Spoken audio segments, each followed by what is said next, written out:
Yeah, thanks everybody for choosing this room. So as Sven said, my current title is a very long-winded title, Global Lead for AI-Assisted Software Delivery. I work for a consultancy called Thoughtworks, and about a year ago, I just realized I've been in this role for 11 months now already, but 11 months ago, we decided to introduce a full-time role of a person just focusing on what does this mean for our practices, and not just for coding, even though that has, of course, been a big focus of mine in the last 11 months, but for all the other tasks in software delivery. And so I work a lot with the teams in Thoughtworks that are experimenting with this, that are using this already for real with some of our clients, and also working with some people to try some new things and just think this through.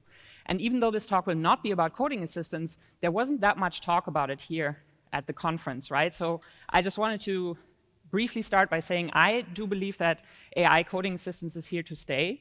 I don't think it's like, I mean, it's not perfect yet, right? I see a lot of ways how it can still improve and how we can mitigate some of the risks.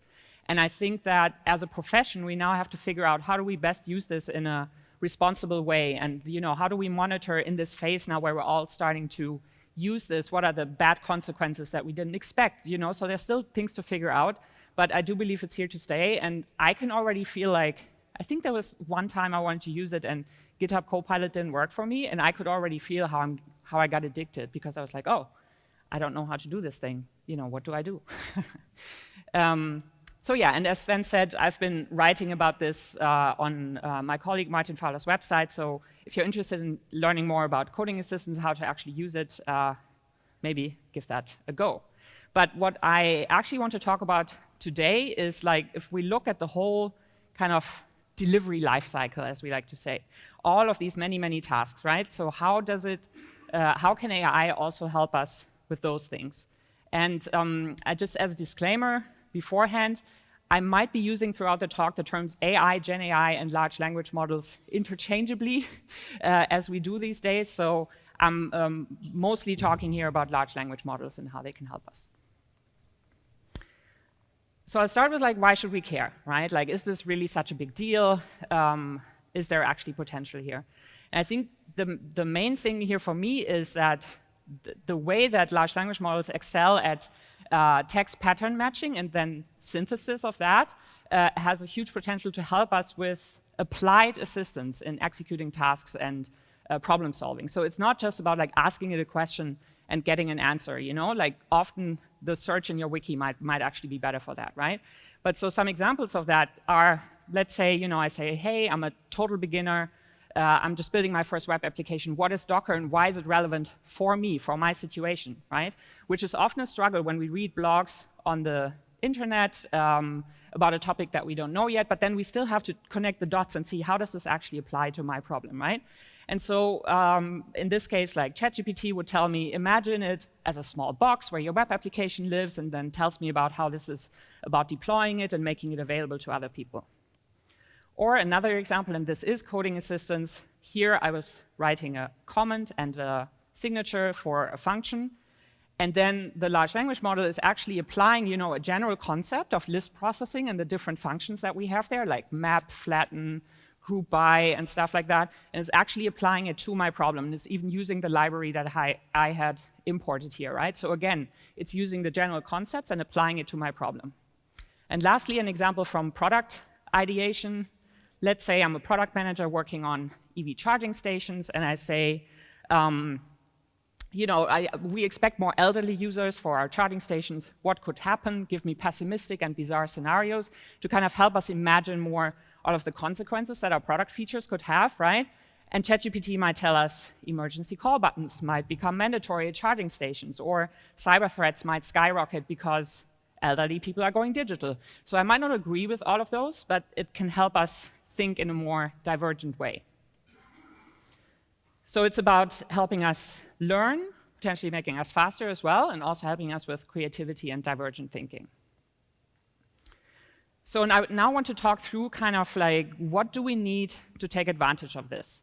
And it will kind of be a little story of thinking through, imagine we're somebody in an organization who wants to introduce AI assistance to people on the software engineering teams, and what would we have to think through to make that effective? Because We have a bunch of clients at the moment actually who also provide their employees with internal chatbots, right? Like an internal ChatGPT, but it's often just like, here's the tool, you know, now go ahead and use it, right? But what if we wanted to make that a bit more intentional? So let's say there's a person, you know, like a product owner, new to the team, maybe even new to the organization. They come in and somebody says, welcome, the PO is out sick, can you write the stories for this epic real quick about support for JDCF? Spoiler alert, JDCF is an acronym that I made up for the story, right? So it's potentially like a domain term that I don't know yet because I'm new to this team or the organization. So if I now go to ChatGPT, you might notice the blinking cursor here. So we're now moving from like blank page syndrome to blinking cursor syndrome, right? Because I have to think about like, what do I actually ask ChatGPT or like a large language model to help me with, right? Maybe I have no idea yet how they actually write stories in this company, right? Or, of course, I wonder what JDCF means. I don't know the application yet. I don't know the domain yet, right? So if I don't know those things, you know, how can I ask ChatGPT, right? So I actually put like a form of that into ChatGPT and it told me, sure, the JSON document computation format can be very useful. And again, I made this up and I was like, oh, did I accidentally make something up that doesn't exist? That does actually exist, but it doesn't. So this part was made up, right? So it doesn't know my domain, but it is actually quite good at telling me how usually a user story is structured, right? It might just be slightly different for this organization. So we need to be able to express what we actually need, right? Another example of that is that there's actually all of these lists on the internet right now about art genres and their names so that people can use those names to put them into image generators when they want certain styles. So we need to know the words to express, right? So usually when we get a task in a software delivery team, we have our own skills and knowledge, right? So in this case, it's a person who doesn't know the domain yet, and we have the training data of the model available, right? In this case, the model actually knew how to write a user story generally in the industry, right? But usually when we do this task by hand, we have all of these other knowledge sources available to us, all of our code bases that describe what the application is doing right now, the wiki, issue tracker, service documentation, API documentation. I can ask other experts if they're available. The company chat, right, Slack or something like that has lots of information. So I usually access all of those things as well. So how can AI now potentially help us with this? And I want to walk through what I call like a blueprint here, but it's basically just the different components that I'm thinking of when I'm thinking of how can a task be supported with AI. So the first part is just the prompt, right? Most of you probably know what that is at this point. So basically the instructions you give to the large language model. So how exactly we want to break down an epic. And so a relatively easy step actually to do this in an organization, to already give it a lift, is to enable people to share prompts with each other and kind of codify your practices in those prompts, right? Exactly in this case, I mean, I'm using user story writing a lot as an example here because it's a good example, but I also get to some like more architecture-related examples. So you basically, codify how you want to do things, right? And I'm showing like a bunch of demos in this that use this tool, like an internal sandbox that we built for ourselves that we use with our clients to experiment with some of this. So in this case here, I have like a drop-down in the analysis part of the application, and it gives me different prompts to choose from, including epic breakdown, for example. Then it gives me some help, some description of what this does, and also tells me what type of input I have to give. So it says here, provide a high-level description of your epic. Then as a user, I put in my input, like whatever I already know about the epic. Then I start the chat, and then I get like a bunch of user stories in this case, for example. So you will all have seen like similar demos like this, right? So it's a relatively simple one-shot prompt. So prompt instructions, user input is high-level description of the epic, and I get my output.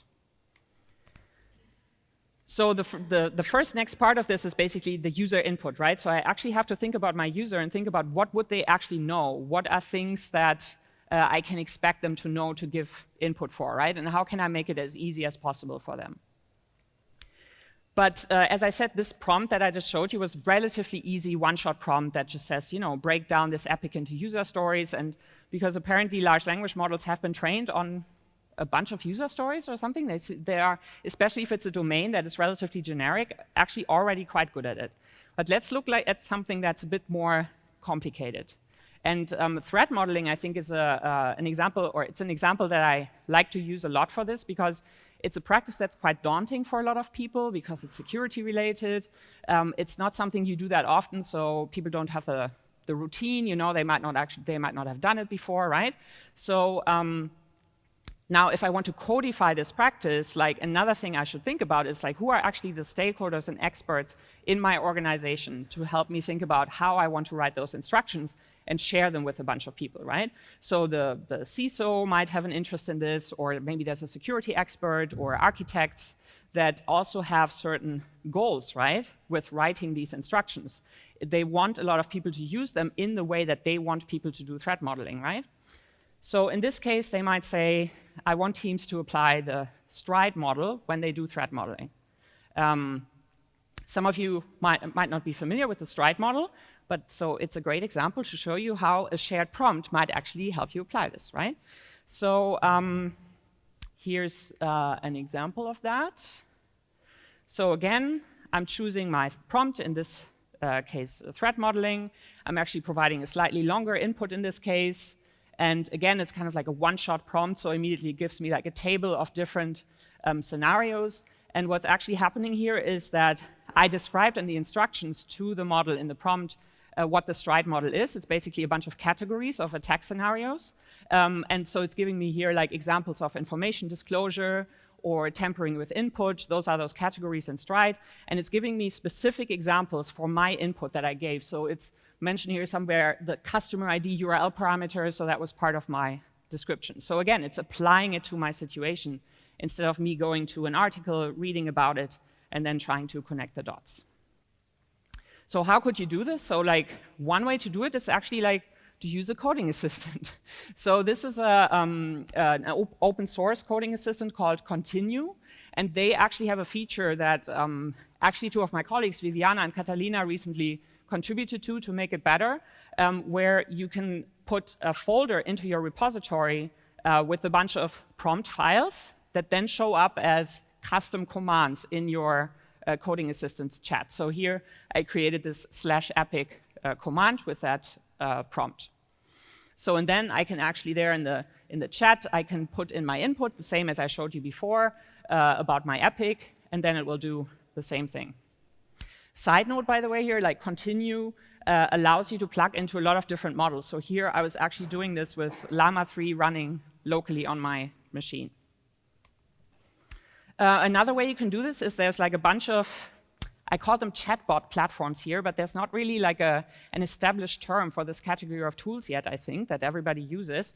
But many of you might have heard of the OpenAI GPTs, right? Which is a similar way of kind of sharing prompts with each other. There's a platform called Diffie that does something like that, or Langsmith by the people behind LangChain. So you can, I don't know if it's visible, but Diffie and Langsmith have this way, you put in your prompt. There's also a lot of testing and monitoring capabilities. You can also define variables. So they often come with nice testing and monitoring capabilities here. And as I said, like some of our clients have also like deployed internal facing chatbots that often also come with some of these prompt sharing capabilities. And then finally, as I told you, and I'm showing you some demos of this today, so we just published our sandbox that we use with some of our clients on GitHub. So if you want, you can also check that out and give us some feedback in the discussion session. So in here, we also have this principle that you kind of take the application, but then you plug in your own, what we call knowledge pack, where you can also put in your own prompts and adjust the prompts that are already there. So that was about codifying practices in shared prompts. The second thing I want to talk about is to consider different interaction types.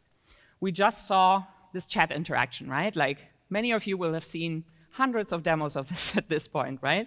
But is this really the best way to assist all kinds of tasks and all kinds of users, right? Because we all process information differently, and sometimes this big wall of text in the chat response takes us some time to review and actually figure out what's relevant to me, right? Are there maybe some other ways to do this as well? And also, I think one of the problems in this space at the moment is also that some people still see or now see software delivery again as this just like a bunch of artifacts, you know, that just come after each other. So epic, user stories, task list, code, done, right? And if only we could create those faster, then everything would be better, right? But it's not really how it works, right? Software delivery is still a design process. It's very collaborative. It's knowledge work. So in a lot of cases for these artifacts, the journey is also the destination, not just the artifact. So Sven was mentioning the example before of helping to write an architecture decision record, right? I've actually also experimented with prompts for that. But they're often writing the decision record as part of the process, right? It makes me realize, what did I forget? This is actually easy to describe. So in that case, it's important to think about prompts that help the user think along and not give the user like a whole output and then they're done, right? So let's look at an example of like different types of interaction patterns. So let's say again, we have like a user here is like, oh, I don't have confidence that I know this scope well enough, you know? Already anticipating, oh, what will the developers ask me when I go into this grooming session or into this estimation session, right? So here's an example where I'm putting in my story, and the model is coming up with questions about the story. So it's kind of pretending to be the developer, critiquing my story and trying to find holes, and also coming up with answers to the questions that it's asking me. And then at the end, I click on a button, and I actually get my like a bunch of given when then scenarios to use as a starting point for my story. And so, as I said, the model is coming up with some answers, like suggested answers for these questions, but I can also override them. So there's some questions here like, can the user edit or delete a planned activity after it was scheduled? So this is about a sales manager scheduling a bunch of visits to their customer. And in this case, I actually overrode the answer and said, this is a requirement for the future, you know? So that's kind of like another component I think about on the user input level, like what's the best way of interaction here to make it easy for the person to think along and not just like to throw a big artifact at them. And so I actually like worked on this a bit last year with a colleague who's very experienced in requirements engineering, in agile requirements engineering. And she actually said, when I showed her an early version of this, like the model is asking you questions, and it was like a chat version still, and she got super annoyed at it. But she got very excited about another prompt, like a more one-shot prompt that was just giving her a lot of output. But because she's so experienced, she was just like, yeah, I need that, don't need that, you know. And so that was a lot more useful for her. But she also said that something like this, where you have like a question and answer type of thing, could be very useful for people who are less experienced, maybe fresh from university, where I think in a lot of universities it's still not taught how to write user stories, right? So she said like other forms of prompts can be very useful for people who are learning, right? So you also might have to think about different types of prompts for different types of people and think about what is the experience level on your teams. And here's another example of that, again, with the threat modeling we had before. So here you can imagine, you know, it gives you those scenarios that get generated in a different visual style. So you can actually see them a bit more separately. You might also be able to show them in an impact versus probability type of matrix. And I can also then go and explore one of the scenarios and say, I want to ask more questions about this specific one. So, you know, there's also like a way to say, okay, you start in a more structured way, but you always give the user a way out to go into the more flexible world of chatting about a scenario.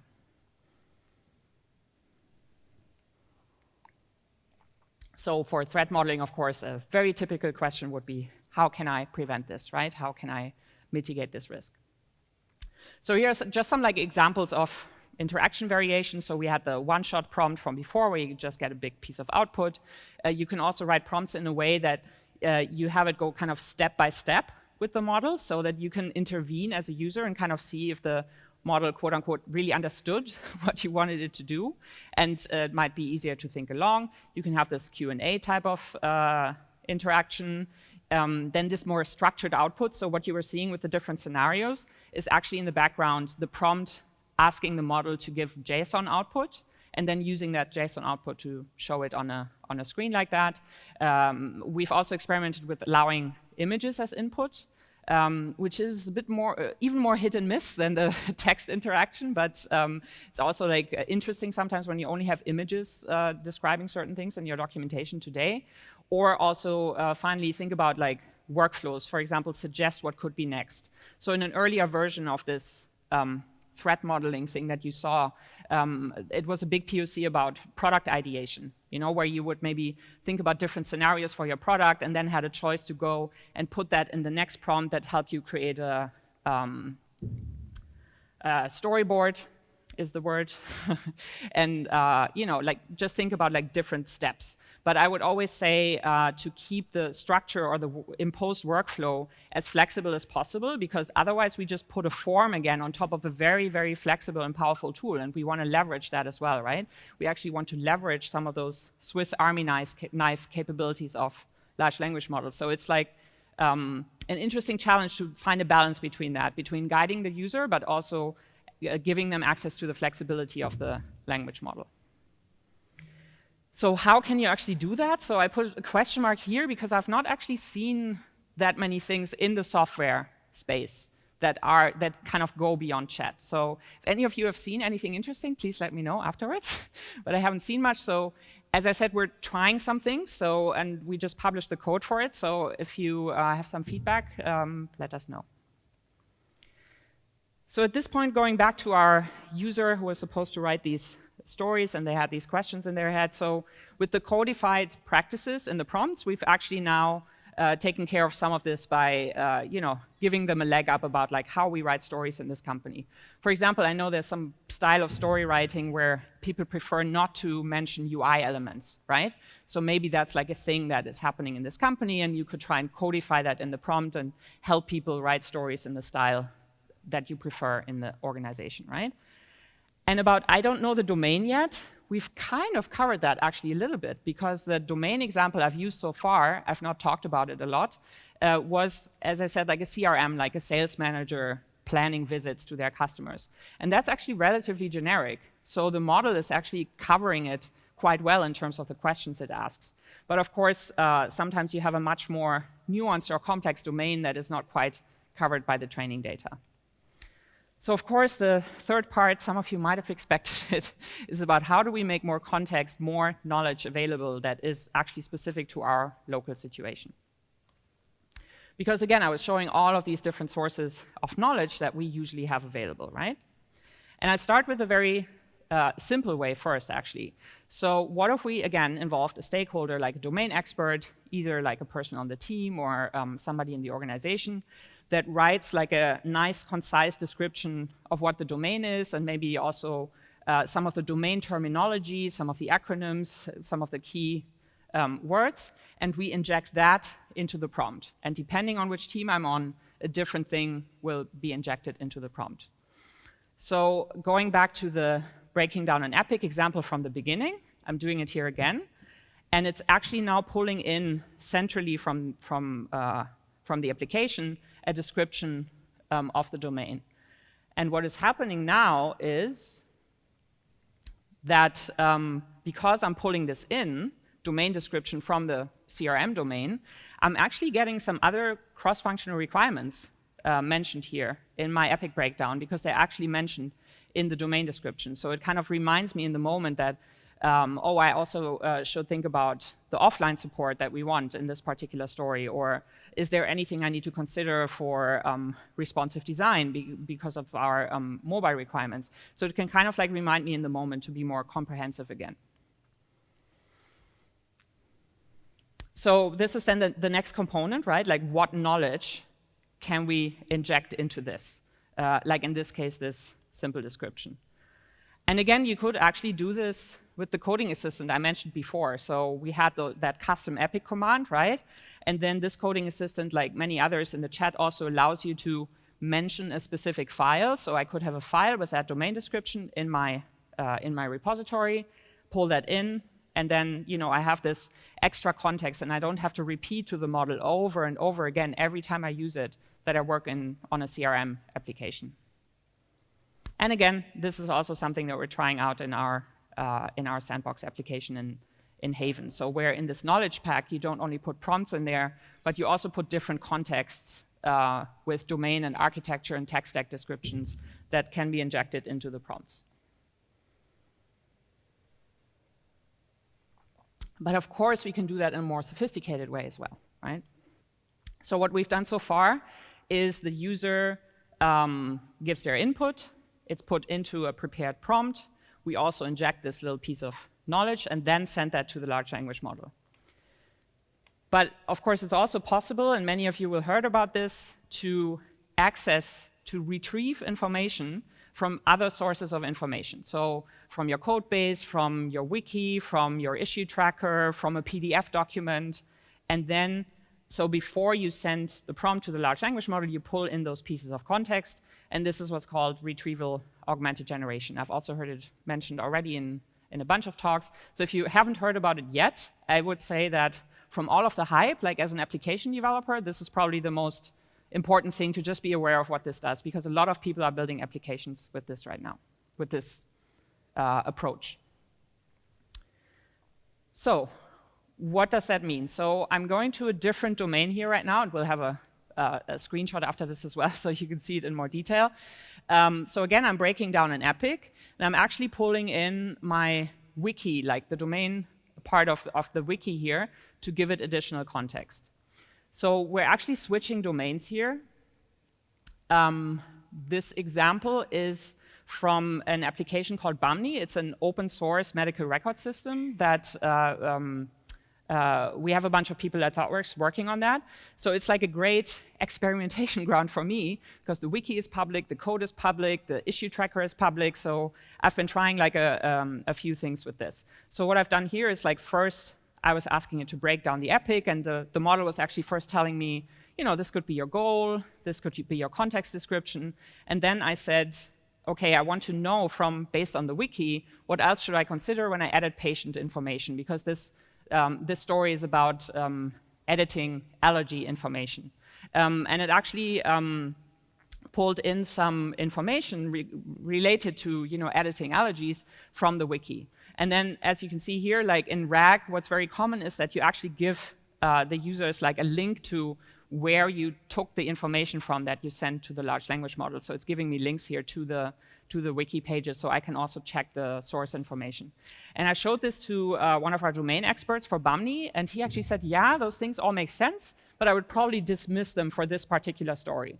So it's like yet another example how this is rarely like the perfect story and everything is relevant, but you always still, as the human, have to be in the loop and see what helps you, but it might point you to things that you had not thought about yet.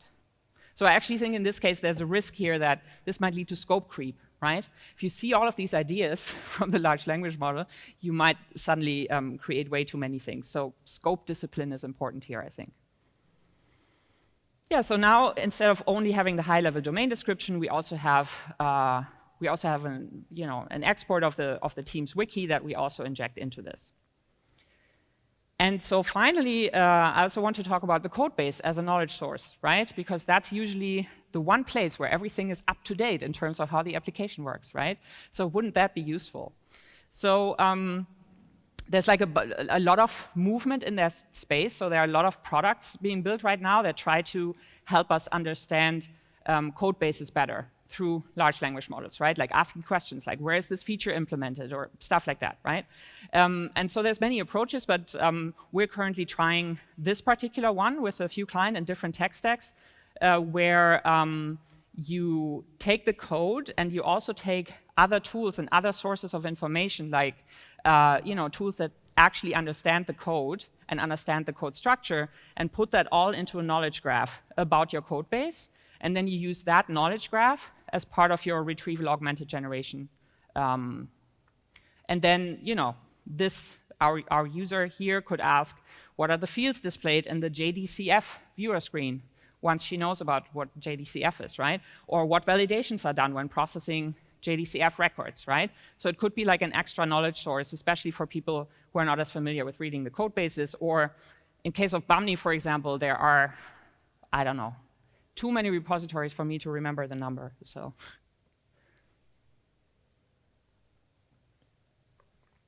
yeah, ultimately, to make this successful, it's a lot about knowledge orchestration, let's say, right? Like actually thinking about what type of knowledge do I need for what types of tasks, what would be useful, and then plugging that all together. Here's my one AI-generated image, by the way. Pretty proud of it, looks pretty nice.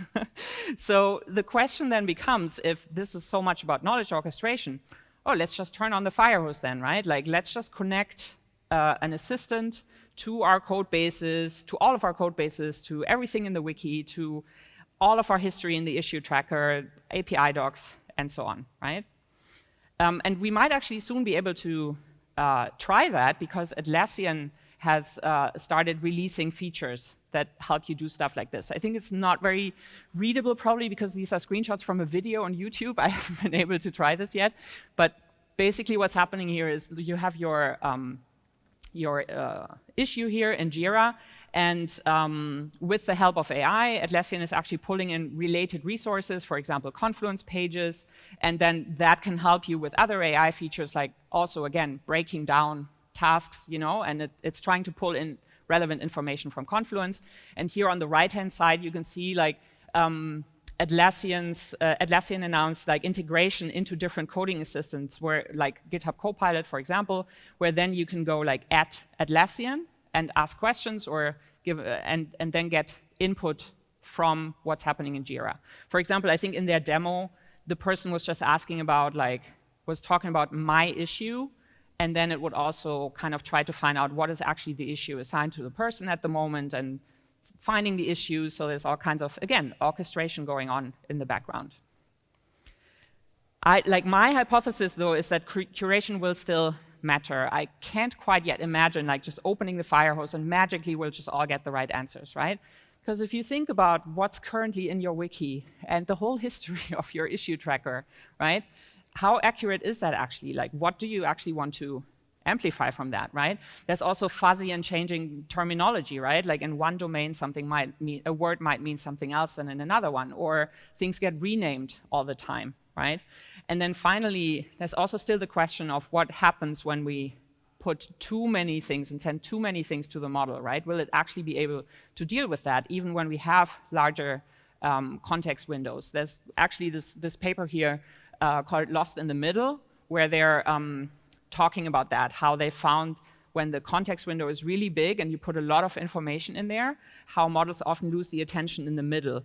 And I think for summaries of books or something, it might not always be so relevant, but if we're actually like trying to give instructions and get help from a model, I think it's important to be more specific about what context we actually give it.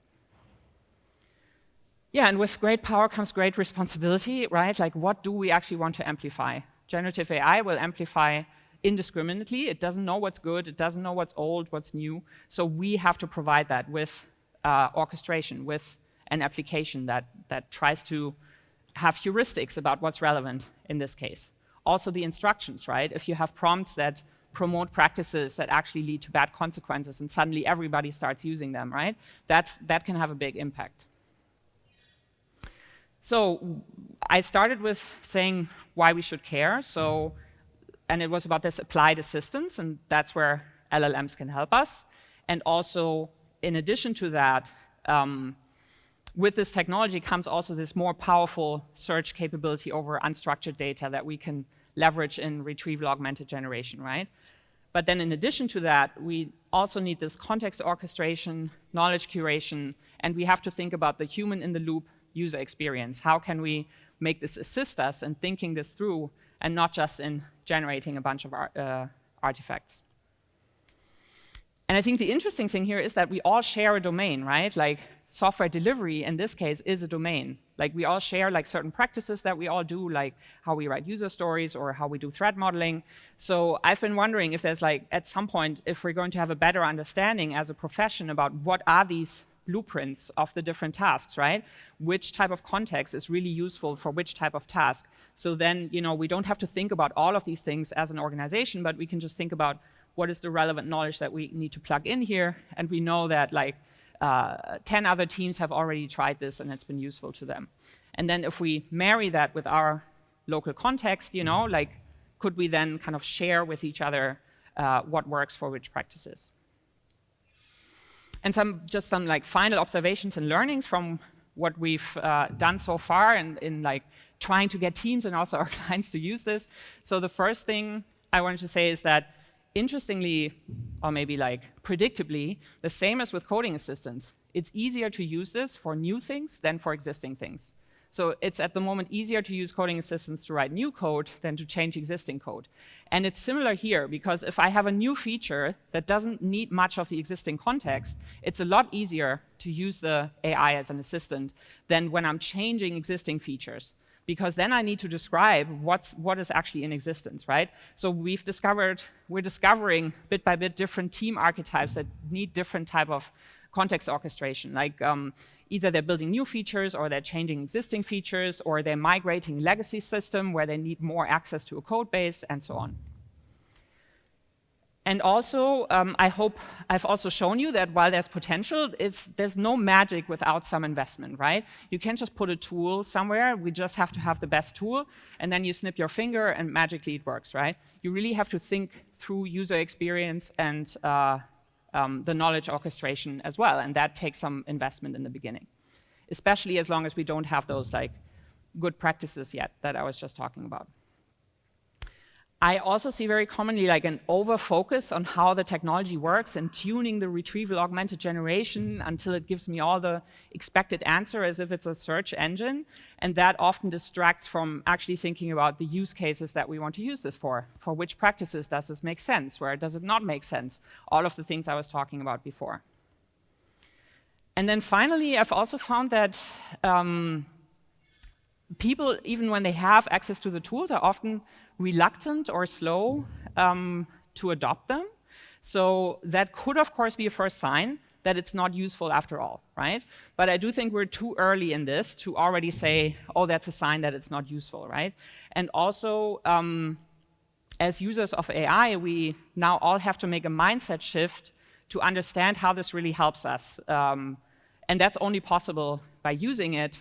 But if you haven't used it yet, or your first usage was not good, then often people give up and put it to the side, right? So, which brings me to my last point, my favorite quotes at the moment that I share, and they're both by Ethan Mollick, who just released this book, Co-Intelligence, Living and Working with AI, which I can really recommend if you want to grapple with how to best use AI. And one thing he says is AI is terrible software. And he means that in a positive and in a negative way. He's saying that we need to make this mindset shift from how we usually use software to how we use this. Because it's not like other software. It doesn't give us perfect results, so we have to use it differently. And that's why he's saying working with AI is easiest if you think of it like an alien person rather than a human-built machine. So he's saying, I'm committing the sin of anthropomorphization because he thinks it's useful for us in our mindset how we use AI. And I found this really useful in how I interact with it, and I quote these things all the time. Finally, quick shout out to my colleagues Farouk Ali and Zhu Hao, who have done a lot of the early POCs and thinking, have influenced a lot of this in the past.